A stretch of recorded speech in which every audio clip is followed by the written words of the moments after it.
Welcome back. Do remember, all our top stories can be found on our website, channelstv.com, and on youtube.com/channelsweb. Please visit m.channelstv.com to see us live on your mobile device. You can also download the Channels TV app on Android, iOS, and Windows phones from their respective stores.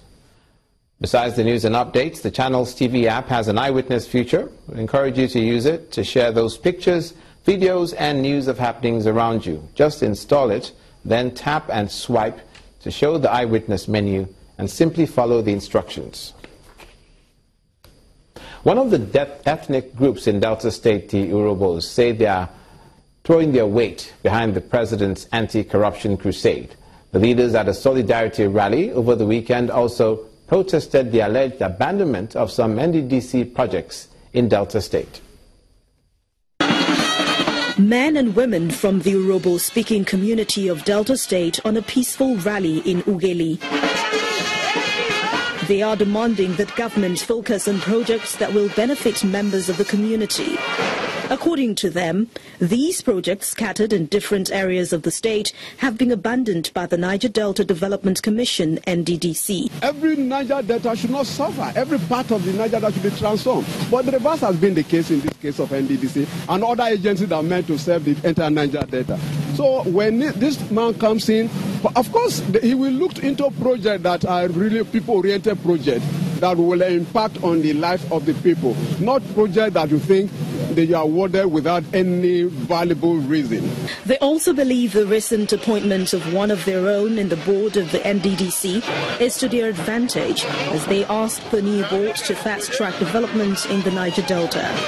The group throws their weight behind the anti-corruption war of President Muhammadu Buhari. Since the emergence of Buhari as president, all the steps taken by our amiable presidents are very, very good towards the elevation of the surface of Nigeria. Yes. And therefore, the anti-corruption crusade of our president, the Urhobo people wholeheartedly support it. Yes.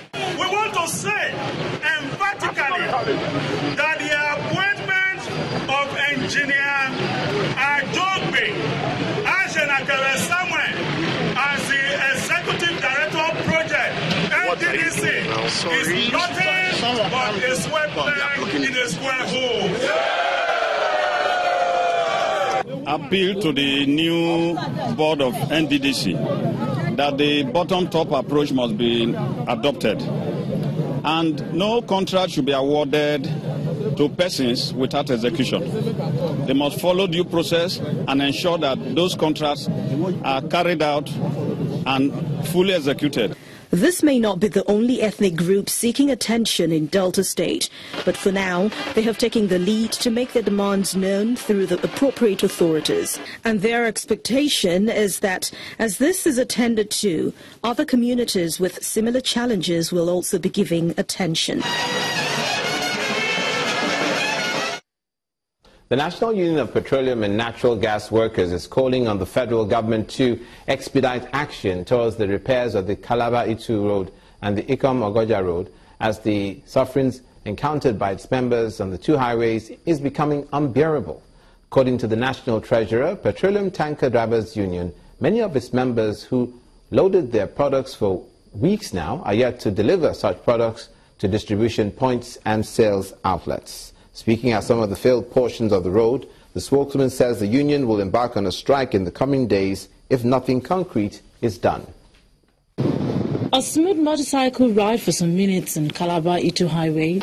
Note the long line of trucks on the side. At some points, movement is no longer possible. Calabar-Itu Highway and the Ikom-Ogoja roads are both access routes in and out of Calabar, the Cross River State capital.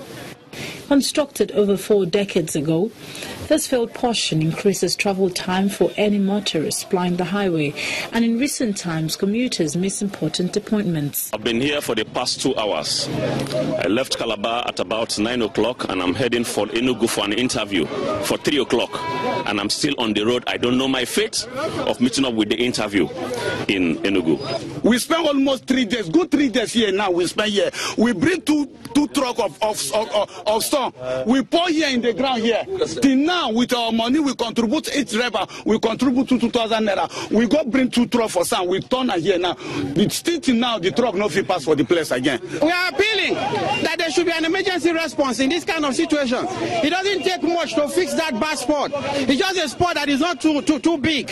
It doesn't take much. It's just to intervene and clear up the place rather than keeping it like that.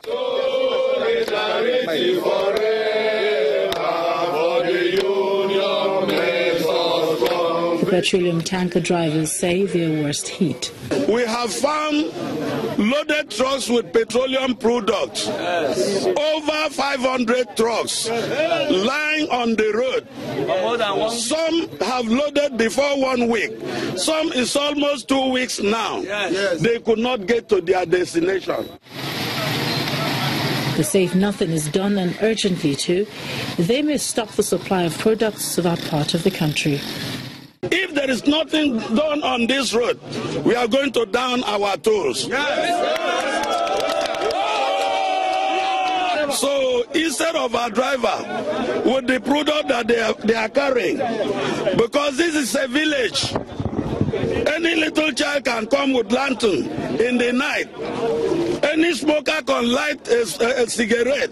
Something can happen that will destroy the whole village and all the trucks, both tankers and other trailers that are parking on the road.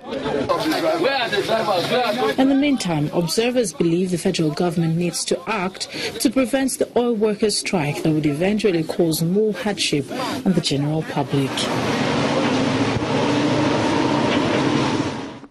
And staying with the state of road infrastructure, this time in the southwest, motorists plying the Akoda-Bogan Road are calling on the Osun State government to expedite work on it. They say the government promised in 2013 to complete the road project in 18 months, and it's yet to be commissioned.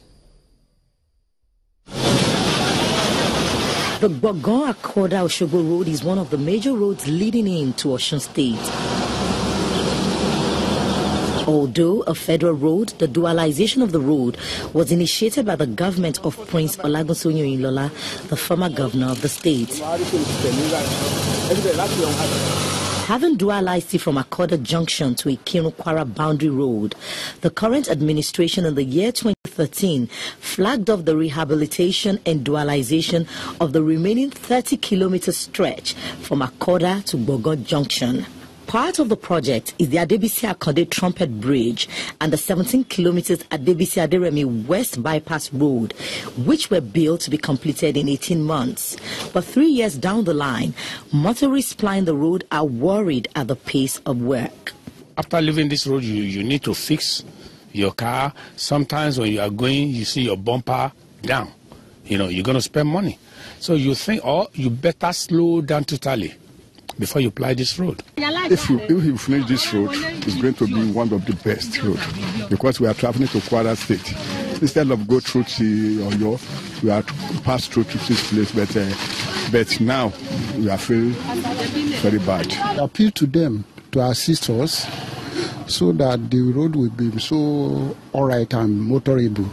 The contractors claim work on the road, which runs through to Ilesha town, has been slow because of the need to do a proper job that can last for years.